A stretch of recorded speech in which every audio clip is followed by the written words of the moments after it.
Hello YouTube, welcome back to my channel. This is 50 Plus, aka Theresa, coming to you with a video. Guys, I am so serious about this title. YouTube made me buy it. I want to talk about the NIVEA Men's Sensitive Post Shave Balm, and I also want to talk about AIRSPUN, and this is the COTY loose face powder. All right, just for a second, take a good look at these two things. This drew my attention basically for the hype of it. Plus, I like being a guinea pig for new products. This drew my attention because it has that antique, old-fashioned feel. And I'm going to talk a little bit about this and the history of it. But first, I want to talk about the NIVEA Sensitive Post Shave Balm. It comes in a box, but it's actually in a glass jar. So it makes me feel really nervous with it. It's very watery consistency. And here on YouTube, we are using this as a face primer. So I have it on now. And when I was putting it on, I just kind of put a sheer amount of it across my face. So I kind of just used my thumb like that. And I found that it had a really semi-tacky texture to it. Not bad, but it just was weird. I didn't expect that. I don't know what I expected, but I kind of didn't expect that. What else it has is the most calm, nice fragrance to it. It's not overpowering. It's not overwhelming. And after a while, it kind of subsides. All right. They have this in the regular and the sensitive. Most people are talking about the sensitive, and if I were to recommend, I would recommend sensitive because you just never know about different things you're putting on your face. You can't go wrong because it's designed for the face. So this is supposed to act as a primer, barrier, fill in the pores, and help your foundation last a little longer. My experience with it is it kind of is a little mattifying. So I think that the best candidate for this would be oily type skin. I did use this under my foundation. I put the foundation on top, and then I used the AIRSPUN to set my foundation. And this is AIRSPUN. It's called the original, and this has been around since 1935. And a lot of people talk about it smelling like an old lady, so I was curious whenever I cracked this open, what scent was I going to be surprised with? And I was hoping that I was able to tolerate it, and of course I am. So you got this like hard plastic clear bottom, which this is probably either the first print of the product print or either the last. So you have this little powder puff right here that I keep it in. There's little holes right there. I don't know if you can see it. Anyway, so you have a lot of powder. Now, way back then, this powder did cost $1.10, but because of the heavy competition at the time, they kind of brought it down to $1. And they kind of sold it in like a dispensary type of thing where you can basically flip the machines, twist the machine, a button or something so you can find your perfect color.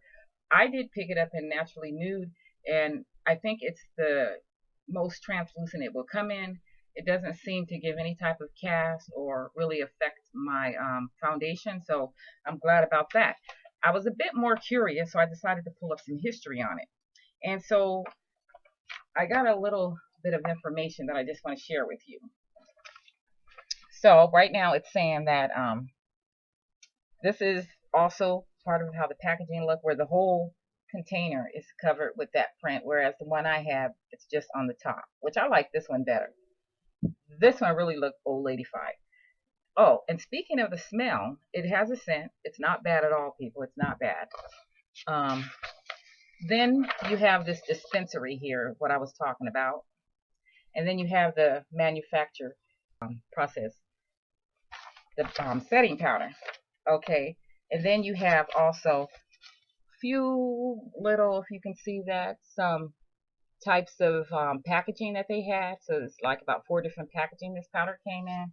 And of course, there's that one, which I told you. And then you have that one, which is the one I have. So I highlighted a couple of things on here because I thought it was so interesting. So loose face powder were very popular in the early part of the 20th century. They were generally sold in boxes made from cardboard, metal, or plastic, and held an important place in the product line of most cosmetic companies up until the Second World War. Okay, so then what happened after that? They started to have a commercial rivalry for face powders. Imagine that. So companies was fierce, and a number of factors could affect the popularity of the particular brand or the powder, including overcovering powder. So basically, they're trying to say that the powder wasn't fine enough. So a woman by the name of, and this was in the 1930s, the competition came to the United States with a heated rivalry with the by the name of Lady Esther. So she had the most popular powder at the time. But then, this is how she basically won the market at the time. She asked everyone to take the bite test. And what you would do if you could take the bite test and you could feel pieces and particles of the powder, then the powder would fail and you would try Lady Esther's, and obviously you didn't have that problem.